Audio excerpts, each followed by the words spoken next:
Hello friends, क्या हाल चाल है। आई थिंक आप लोग ठीक होंगे। तो दोस्तों, आज मैं आपके लिए यहाँ पे काफ़ी इंटरेस्टिंग ये वीडियो लेके आया हूँ। तो जैसे कि आप लोगों ने यहाँ पे टाइटल देख ही लिया होगा, 10 hacks for crack CSIR NET Feb 2025। ठीक है, तो यहाँ पर मैं आपको कुछ हैक्स बताऊंगा जिसके जरिए आप इस एग्जाम्स को इजीली क्रैक कर सकते हैं। ठीक है, मतलब ये एक तरीके का स्ट्रेटजी ही है। और तो मैं यहाँ पर इसके लिए ये वीडियो लेके आया हूँ। ठीक है, यहाँ पर मैं आपको कोई ट्रिक्स नहीं बताऊँगा कि ऐसे कर लो, वैसे कर लो, ठीक है? पढ़ाई सब आपको करनी है। बस मैं आपको यहाँ पर कुछ ऐसी चीज़ें बताना चाहता हूँ, जो आप ढंग से नहीं कर रहे हो और जिसकी वज़ह से आपका सिलेक्शन नहीं हो पा रहा है। देखो, पढ़ाई तो आप लोग कर ही रहे हो, ठीक है? नो डाउट आप लोग सब लोग तन, मन, धन लगा के पढ़ रहे हो। लेकिन फिर भी कुछ चीज़ बातें ऐसी हैं, जो आपको नहीं पता, और वही मैं आपको यहाँ पे आज बताने आया हूँ। तो चलिए बिना किसी देरी के सेशंस को स्टार्ट करते हैं। तो आज का जो हमारा टाइटल है वो है 10 hacks for crack CSIR NET Feb 2025 examinations. ठीक है? तो चलिए फिर शुरू करते हैं। तो सबसे पहला हैक क्या है? तो यहाँ पर आप देख सकते हैं, remember the reason why you are taking the exam and the benefit of passing it. देखो, सबसे पहले तो आपको ये पता होना चाहिए कि आप ये एग्जाम दे क्यों रहे हो। ठीक है, ऐसा तो नहीं है ना कि आप बस आपके दोस्त दे रहे हैं तो आप भी इस एग्जाम्स को दे रहे हो। ठीक है, अगर आपके अंदर ये चीज अच्छे से क्लियर होगा तो आप इस एग्जाम्स की अच्छे से पढ़ाई कर रहे होगे। ठीक है, तो सबसे पहले तो अपना वाई ये क्लियर करो। ठीक है, क्या क्लियर करना है? सबसे पहले आपको अपना वाई। ठीक है, अगर आपका ये वाई क्लियर है तो फिर आपको कोई नहीं रोक सकता इस एग्जाम्स को क्लियर करने से। ठीक है, तो सबसे पहले तो आपको अपना वाई क्लियर करना है। आपको ये पता होना चाहिए कि आप इस एग्जाम्स को क्यों दे रहे हो और आफ्टर पासिंग दिस एग्जाम आपको क्या क्या बेनिफिट्स यहाँ पे मिलने वाले हैं, मतलब आपकी लाइफ में क्या क्या चेंजेस होंगे, उसके पॉजिटिव पॉइंट्स क्या हैं, उसके नेगेटिव पॉइंट क्या हैं। ये सब चीज़ें आपको अगर पता है तो आप इस एग्जाम्स को यकीन मानिए अच्छे से क्रैक कर लेंगे। ठीक है, ये जैसे कि मेरे को पता था कि अगर मैं अपना नेट जेआरएफ एग्जाम क्लियर कर लेता हूँ तो मेरी लाइफ में ये चेंजेस आएंगे। ठीक है, और वो चेंजेस मेरी लाइफ में हो भी रहे हैं और मुझे उसको देख के अच्छा भी लगता है। ठीक है, तो जो मैंने सोचा था वो मेरे साथ हो रहा है। ठीक है, तो ये एक सबसे बड़ा इस एग्जाम्स का बेनिफिट है। तो सबसे पहले तो आपको ये पता होना चाहिए कि आप इस एग्जाम्स को क्यों दे रहे हो, और दूसरा, इस एग्जाम्स के आफ्टर पासिंग क्या बेनिफिट्स होंगे। ठीक है, देन उसके बाद दोस्तों, अब यहाँ से हम इस चीज़ को स्टार्ट करते हैं। अब आपको क्या करना है, देखो, मैं ये जो आपका सिलेबस है फिजिकल साइंस का, ये काफ़ी वास्ट सिलेबस है और इसके अंदर आपके 9 सब्जेक्ट आते हैं। जैसे हम बात करते हैं मैथमेटिकल फिजिक्स एक subject, quantum mechanics, classical mechanics, electrodynamics, electronics, thermodynamics, statistical mechanics, ठीक है, and solid state physics, atomic physics and nuclear physics. तो कुल मिला के यहाँ पे हमारे पास 9 सब्जेक्ट्स हैं। अब इन 9 सब्जेक्ट्स को कवर करना थोड़ा-सा मुश्किल काम हो जाता है, थोड़ी-सी टेढ़ी-खीर हो जाती है और हमको ये समझ में नहीं आता कब हमको क्या चीज़ पढ़नी चाहिए।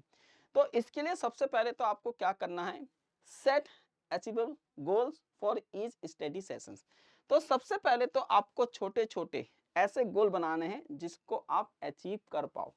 ठीक है, ऐसा नहीं है कि बस आज मेरे को मैथमेटिकल फिजिक्स के 2 चैप्टर निपटाने हैं, ठीक है, और आपसे 2 क्या, आपसे 1 भी नहीं हुआ। तो गोल हमेशा ऐसा सेट करो कि नहीं भाई, आज मेरे को मैथमेटिकल फिजिक्स का वेक्टर का ये वाला चैप्टर करना है। मतलब छोटे छोटे गोल बनाते हुए चलो और उसको अचीव करो। ठीक है, ऐसा नहीं है कि एक बड़ा गोल बना लिया, आप छोटे छोटे गोल बनाओ और अपने स्टडी सेशंस को आप डिवाइड करो। ठीक है, और आप उसमें अपने गोल सेट करो। तो सबसे पहले तो आपको क्या करना है, सेट गोल्स। ठीक है, ये रहा। उसके बाद हम बात करते हैं यहाँ पे, create study schedule and stick to it. अब आपको क्या करना है भाई, आपको एक बढ़िया सा यहाँ पे एक स्टडी शेड्यूल बनाना है। अगर आप गोल बना रहे हो तो गोल आप कैसे बनाओगे, अपने स्टडी शेड्यूल के हिसाब से। तो आपको करना क्या है, आपको सबसे पहले तो अपनी डेली रूटीन को चेक करना है। अब देखो, एग्जाम में मुश्किल से 1 महीने का समय रह गया है। अब 1 महीने के समय के अंदर आपको सारे काम करने हैं। ठीक है, तो सबसे पहले तो आप अपनी पूरी दिनचर्या को देखो, अपने पूरे डेली रूटीन को देखो कि आप क्या काम कर रहे हो। जो अननेसेसरी काम है उसको हटा दीजिए और उसको हटा के आप बनाइए एक प्रॉपर टाइम टेबल, और उस टाइम टेबल के साथ स्टिक हो जाओ भाई। 1 महीना, बस 1 महीना खींच लो, किसी तरीके से अपने आप को सजा दे लो, तपस्या कर लो बस 1 महीने की। अगर आप 1 महीने की तपस्या कर लेते हो ठीक है, तो आपका जीवन में उद्धार हो जाएगा। ठीक है, बार-बार एग्ज़ाम देने से अच्छा है एक बार लग के पढ़ लो भाई 30 दिन। ठीक है, तो आपको क्या करना है, क्रिएट ए स्टडी शेड्यूल। देखो शेड्यूल बहुत ज़रूरी होता है।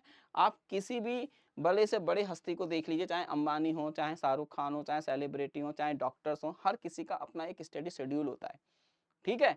जैसे मेरा एक शेड्यूल है कि भाई मैं इतने बजे ही पढ़ा सकता हूँ, उससे पहले मैं नहीं पढ़ा सकता, इतने बजे मेरा वाईटी होगा, तो मेरे को पता है कि मेरे डेली लाइफ का शेड्यूल क्या है, उस हिसाब से मैं अपने दिन को प्लान करता हूँ। ठीक है? तो ये चीज़ें हैं। देन उसके बाद ठीक है, reward yourself after completing each goal. ठीक है, अब जैसे मान लीजिए अब आपको अपने आप को रिवॉर्ड दो, अवार्ड तो कोई देगा नहीं भाई, है ना, घर वाले ना देते कुछ भी, है ना, ना दोस्त देते, तो खुद को रिवॉर्ड देना पड़ेगा। ठीक है, वो रिवॉर्ड क्या हो सकता है, मान लीजिए कि आपने कोई गोल अचीव किया, जैसे कि सपोज करो आपने डिसाइड करा कि आज मेरे को क्वांटम मैकेनिक्स का WKB मेथड के सारे क्वेश्चंस कंप्लीट करने हैं, और आपने वो गोल अपना पूरा कर लिया। अब जब आपने वो गोल अपना पूरा कर लिया, तो आप अपने आप को खुद को एक अवार्ड दे सकते हो। उसमें हो सकता है कि पिज़्ज़ा पार्टी, आपने जाके पिज़्ज़ा खरीद लिया। आप वो काम करो जो आपने बहुत टाइम से नहीं कर रखा था, उसको एज़ अ रिवॉर्ड आप ले सकते हो। जैसे मान लीजिए आपके पास अच्छे कपड़े नहीं थे, तो जाके अच्छे कपड़े ले आए, या चॉकलेट खा ली। जो भी आपको लगता है कि ये आपके रिवॉर्ड का हिस्सा हो सकता है, आप उसको करिए। ठीक है? तो मतलब अपने आप को भी खुश करिए। ठीक है? कब तक दूसरों को खुश करते रहेंगे, खुद को भी खुश करिए। तो अगर आप कोई गोल अचीव कर लेते हो, तो आप अपने आप को अवार्ड दीजिए। जब आप किसी जगह पे काम करोगे, तो वहाँ पे गोल अचीव करोगे, तो वो कंपनी आपको अवार्ड देगी। ठीक है? तो ये आप लोग यहाँ पे कर सकते हैं। ठीक है? मैं आपको कोई वैसे हैक नहीं बता रहा हूँ कि भाई ये ऐसा है, वैसा है। ये वो चीज़ है जो आपको पता होनी चाहिए। ठीक है?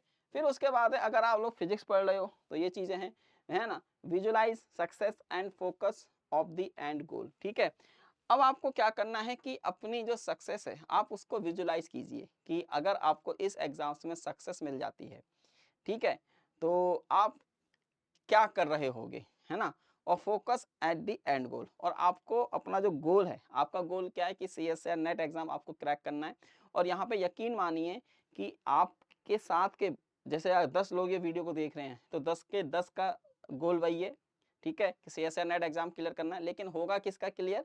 जो एंड तक इस गोल पे टिका रहेगा, ठीक है? उसी का क्लियर होगा, औरों का क्लियर नहीं होगा। गोल बनाने से कुछ नहीं होता। मेरा भी गोल है कि मैं देश का पीएम बन जाऊँ, लेकिन वो नहीं हो सकता, क्योंकि मैं उसके लिए वो काम नहीं कर रहा हूँ। केवल गोल बनाने से कुछ नहीं होगा, हमको एफर्ट भी डालने होते हैं। ठीक है? तो ये चीज़ है। उसके बाद दोस्तों, take breaks to recharge and avoid burnout. ठीक है? उसके बाद आपको क्या करना है, हल्के-हल्के, है ना, छोटे-छोटे से ब्रेक लीजिए। ठीक है? जैसे आपने 2 घंटे लग के पढ़ लिया, तो 15-20 मिनट का आप ब्रेक ले सकते हैं। उसमें आप चाय पी सकते हैं, या कहीं बाहर के टहल के आ सकते हैं, या योगा कर सकते हैं। ठीक है? जिससे कि आपको मेंटली स्ट्रेस थोड़ा-सा कम हो। हम देखो स्टडी में क्या होता है ना, हम फिज़िकली नहीं थकते, हम मेंटली टायर्ड हो जाते हैं, हम मेंटली थक जाते हैं। तो दिमाग को रिचार्ज करने के लिए आप जो आपको सही लगता है ना, अपने ब्रेक में वो आप लोग कीजिए। ठीक है? तो ये रहा।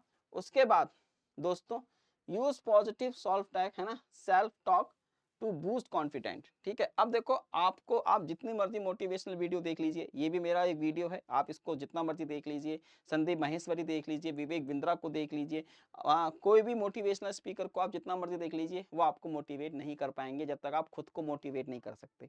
तो इसलिए यह है कि अपने आप से बात कीजिए, आईने के सामने खड़े होके खुद को कॉन्फिडेंट दीजिए कि हाँ भाई, मैं इस एग्ज़ाम्स को क्लियर कर सकता हूँ। मेरे बोल देने से या मेरे 10-15 मिनट के वीडियो से आपका कुछ भला नहीं होने वाला। हाँ, ये हो सकता है कि आप 1-2 घंटे के लिए मोटिवेट रह सकते हो, लेकिन बाद में फिर आप डिमोटिवेट हो जाओगे, जब तक आप खुद को मोटिवेट नहीं करोगे कि ये एग्ज़ाम आप क्यों दे रहे हो, इस एग्ज़ाम्स के फ़ायदे क्या हैं, नुकसान क्या हैं, और आप इस एग्ज़ाम्स को सक्सेस करके, पास करके क्या-क्या लाइफ़ में कर सकते हो। ठीक है? तो खुद को मोटिवेट कीजिए, खुद को। संदीप माहेश्वरी आपको मोटिवेट नहीं कर सकता, मैं नहीं कर सकता, विवेक बिंद्रा नहीं, कोई भी मोटिवेशनल आपको पूरा फुल टाइम मोटिवेट नहीं कर सकता। ठीक है? मुझे भी बहुत से लोग मोटिवेट नहीं कर पाते। जब तक मैं खुद से कोई काम नहीं करना चाहूँ, दुनिया की कोई ताकत नहीं है मुझसे काम करवा ले। संदीप माहेश्वरी का सेशन अगर मैं देख लूँ और उसके बाद में वो काम कर दूँ, तो मेरा नाम बदल दीजिए, क्योंकि खाली वीडियो है, वीडियो देख के मोटिवेट नहीं हो सकता। ठीक है? तो वही चीज़ मैं आप लोगों को यहाँ पे बता रहा हूँ कि खुद से बात करना शुरू कीजिए। ठीक है? उसके बाद है ना? Surrounding yourself with motivating quote and images. ठीक है? अब मोटिवेशन कहाँ से आएगा? तो अपने चारों तरफ ऐसे लोगों के इमेजेस लगा लीजिए जिन्होंने लाइफ में कुछ उखाड़ा हो। जैसे अब्दुल कलाम हो गए, अब्राहम लिंकन हो गए, ठीक है? और भी जो आपको नाम ज़हन में आते हों, वो आप लगा लीजिए, है ना? कुछ कोट इमेजेस आप लिख लीजिए वहाँ पे, जो आपको मोटिवेट करते रह सकें, ठीक है? जैसे आपने लिखा है कि मेरे को आईआईटी जाना है, तो आप एक उस पे लिख दीजिए अपने स्टडी टेबल के सामने कि मेरे को आईआईटी में जाना है, तो वो चीज़ें यहाँ पे आपकी हो सकती हैं। देन उसके बाद दोस्तों, है ना? Stay organized and keep a clean study space. अब आप देखो, पढ़ाई का मन भी वहाँ लगता है जहाँ स्पेस क्लीन होता है, जहाँ पे साफ-सफाई होती है, ठीक है? अब आप ऐसे कमरे में पढ़ रहे हो जहाँ ऑलरेडी बहुत सारा कचरा पड़ा हुआ है, वहाँ है ना? कमरा हौस-पौस हो रखा है, कोई चीज़ें सिस्टमैटिक वे में ऑर्गनाइज़ नहीं है, तो आप उस कमरे में पढ़ नहीं पाओगे, आपका मन और तन और धन वहाँ पे नहीं लगेगा, ठीक है? आप दिमाग से वहाँ पे सेटल नहीं हो पाओगे। तो आपको क्या करना है, जिस भी स्टडी रूम में आप पढ़ रहे हो, उसको आप अच्छे से ऑर्गनाइज़ कीजिए, साफ करा कीजिए और एक अपनी जो स्टडी टेबल है उसको अच्छे से ऑर्गेनाइज़ कीजिए, ठीक है? बुक्स यहाँ हैं, घड़ी यहाँ है, टेबल यहाँ है, इसको ऐसे करके आप अरेंज कीजिए। फिर आप देखिए कि आपकी जो एफिशिएंसी है वो 20 से 30% बढ़ जाएगी, ठीक है? तब आपको पढ़ने में भी मज़ा आएगा। उसके बाद दोस्तों लास्ट में थैंक यू। तो आई थिंक ये सब चीज़ें आपको यहाँ पे समझ में आई होंगी, ठीक है? मैं लास्ट में यही कहना चाहता हूँ कि अब आपके पास 30 दिन का समय रह गया है, तो इसको अच्छे से आप ऑर्गेनाइज़ कीजिए। मैं उसके ऊपर भी वीडियोज़ लेके आऊँगा कि हाउ टू गेट 120 मार्क्स, कैसे हम एग्ज़ाम में ले सकते हैं, इन 30 डेज़ का हम कैसे यूज़ कर सकते हैं, कैसे हम रिवाइज़ कर सकते हैं, इस टाइम पे हम शॉर्ट नोट्स कैसे बना सकते हैं, क्योंकि देखो अब फुल नोट्स पढ़ने का टाइम तो नहीं है, अब हम यहाँ पे अपने शॉर्ट नोट्स यहाँ पे हम बना सकते हैं, ठीक है? तो आई थिंक आप लोगों को ये वीडियो अच्छा लगा होगा और अगर ये वीडियो आपको अच्छा लगा हो तो प्लीज़ इसको आप लोग शेयर कीजिए और अपने दोस्तों के साथ इसको अच्छे से फैलाइए और इस पे प्यारे-प्यारे से कमेंट कीजिए। ठीक है दोस्तों? Bye bye.